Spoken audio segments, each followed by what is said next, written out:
চলুন ২০২৬ সালের বাজারকে একটু কাছ থেকে দেখা যাক। এমন কিছু ট্রেন্ডস আছে যা শুধু গুরুত্বপূর্ণই নয়, বরং একে অপরের সাথে ওতপ্রোতভাবে জড়িত, আর এগুলোই ঠিক করে দেবে ভবিষ্যতের বাজারের গতিপথ। চলুন গভীরে যাওয়া যাক। আচ্ছা, একটা প্রশ্ন দিয়ে শুরু করা যাক। এআই চিপ, নিউক্লিয়ার পাওয়ার আর রেডিটের মতো অনলাইন ফোরাম, এই তিনটার মধ্যে আসলে মিল কোথায়? শুনতে তো মনে হচ্ছে একদমই আলাদা তিনটা জিনিস, তাই না? কিন্তু এদের মধ্যে একটা দারুণ যোগসূত্র আছে। আর সেই যোগসূত্রটা হলো এই তিনটেই ২০২৬ সালের বিনিয়োগের গল্পের এক একটা মূল অধ্যায়। এগুলোকে আলাদা ভাবলে কিন্তু ভুল হবে, বরং এরা এমন কিছু শক্তি যারা একসঙ্গে মিলে আমাদের খুব কাছের ভবিষ্যৎকে গড়ে তুলছে। তো আমাদের গল্পের প্রথম পর্বে আমরা ডুব দেব এআই হার্ডওয়্যারের দুনিয়ায়। এটাকে বলতে পারেন ২০২৬ সালের ডিজিটাল বিপ্লবের মূল ইঞ্জিন। এনভিডিয়ার সিওর এই কথাটা একবার ভাবুন তো। উনি বলেছিলেন, এআই আসলে একটা স্টোরেজ সমস্যা। ব্যাস, এই একটা বাক্যই বাজারের পুরো চিন্তাভাবনাকে যেন নাড়িয়ে দিয়েছিল। এর মানেটা হলো, এআই এর আসল খেলাটা সফটওয়্যারে না, খেলাটা হচ্ছে বিশাল হার্ডওয়্যার পরিকাঠামোর ওপর। আর বাজার যে কথাটা কতটা সিরিয়াসলি নিয়েছে তার প্রমাণ হলো এই সংখ্যাটা। সিইওর ওই মন্তব্যের পর মাত্র একদিনের মধ্যে ডেটা স্টোরেজ কোম্পানি স্যানডিস্কের স্টক লাফিয়ে বেড়ে গেল 28%। ভাবা যায়? এটাই হলো বাজারের তাৎক্ষণিক আর শক্তিশালী রিয়াকশন। তার মানে আসল গোল্ড রাশ বা টাকার খনিটা কিন্তু সফটওয়্যারে নয়, বরং সেই সব সরঞ্জাম সরবরাহে যা এই এআই বিপ্লবকে সম্ভব করে তুলছে। মানে মেমোরি আর স্টোরেজ। ব্যাপারটা ঠিক যেন সেই স্বর্ণখনির সময়ের মতো, যখন সোনা খোঁজার লোকের চেয়েও বেশি লাভ করেছিল তারা, যারা কোদাল আর বেলচা বিক্রি করেছিল। এর সবচেয়ে সেরা উদাহরণ যদি দেখতে হয় তাহলে মাইক্রনের দিকে তাকাতে হবে। মানে ভাবা যায়, প্রথম কোয়ার্টারে তাদের রেভিনিউ বেড়েছে ৫৭%। আর ওরা কিন্তু এমনি কোনো কোম্পানি না। সারা দুনিয়ায় মাত্র ৩টে কোম্পানি আছে যারা এআই এর জন্য এই স্পেশাল হাই ব্যান্ডউইথ মেমোরি বা এইচবিএম বানায়। আর চাহিদার কথা যদি বলি তাহলে শুনুন, ২০২৬ সালের জন্য ওদের যা প্রোডাকশন, সব মানে পুরোটাই এখনই বিক্রি হয়ে গেছে। এখন একটা প্রশ্ন, এই যে ডিজিটাল দুনিয়ার এত কথা হচ্ছে, এটা কি শুধুই ডিজিটাল? একদমই না। এর ভিড়টা কিন্তু পুরোপুরি ভৌত জগতের উপর নির্ভরশীল। আর ঠিক এখানেই আমাদের গল্পের দ্বিতীয় পর্বটা শুরু হচ্ছে, জরুরি কাঁচামালের সরবরাহ সংকট। আচ্ছা, এই পর্বে ঢোকার আগে সাপ্লাই স্কুইজ বা সরবরাহ সংকট জিনিসটা কি সেটা একটু সহজ করে বুঝে নিই। ধরুন বাজারে কোনো জিনিসের চাহিদা হুট করে আকাশছোঁয়া হয়ে গেল, কিন্তু সেটার যোগান চাইলেই বাড়ানো যাচ্ছে না। তখন কি হবে? দাম লাফিয়ে লাফিয়ে বাড়বে। আমাদের গল্পের পরের অংশের মূল চালিকা শক্তি কিন্তু এটাই।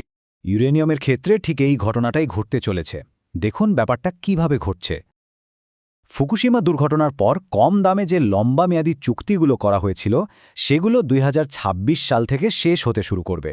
ফলে বিদ্যুৎ কোম্পানিগুলোকে এখনকার চড়া দামে আবার নতুন করে ইউরেনিয়াম কিনতে হবে।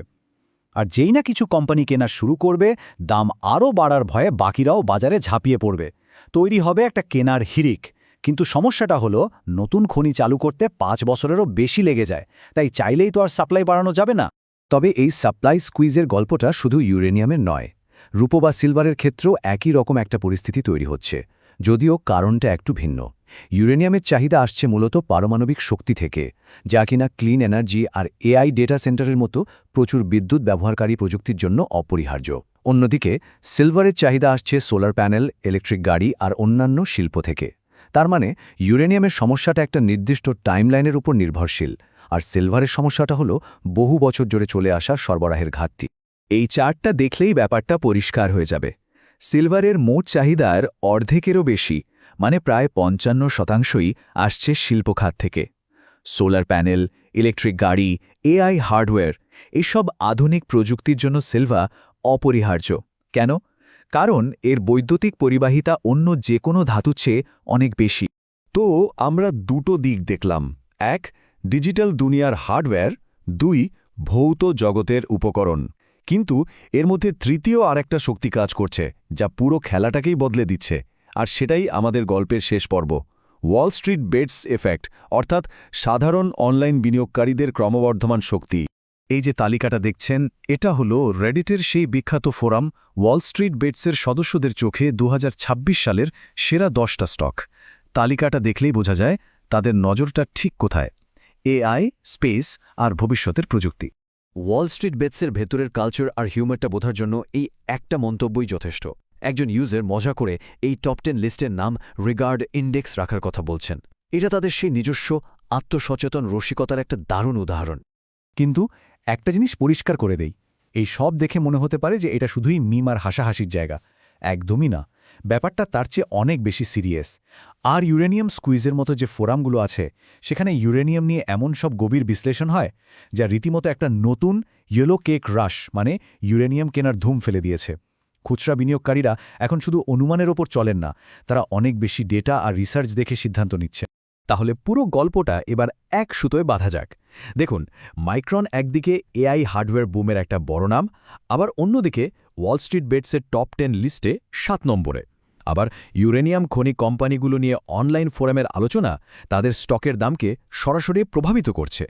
এর মানে একটাই, সাধারণ বিনিয়োগকারীরা এখন আর শুধু দর্শক নন, তারা বাজারের গল্পের অন্যতম লেখক হয়ে উঠেছেন।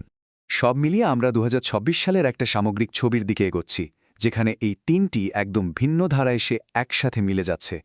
যদি এক কথায় বলতে হয়, তাহলে 2026 সালের গল্পটা হলো তিনটে শক্তির এক দারুণ মেলবন্ধনের গল্প। একদিকে আছে ডিজিটাল গোল্ড রাশ, অন্যদিকে সেই রাশকে সম্ভব করার জন্য ভৌত উপকরণের সংকট, আর এই দুয়ের উপরেই প্রভাব ফেলছে একদল অনলাইন সংযুক্ত সাধারণ মানুষের অভূতপূর্ব ক্ষমতা। তাহলে শেষ প্রশ্নটা এটাই থাকলো, এআই, এনার্জি নাকি সাধারণ জনতা? এই তিনের মধ্যে কোন শক্তিটা শেষ পর্যন্ত 2026 সালের বাজারের ইতিহাস লিখবে? হয়তো আসল উত্তরটা কোনো একটিতে নয়, বরং এই তিনের সংযোগের মধ্যেই লুকিয়ে আছে। বেশ ভাবার মতো একটা প্রশ্ন, তাই না?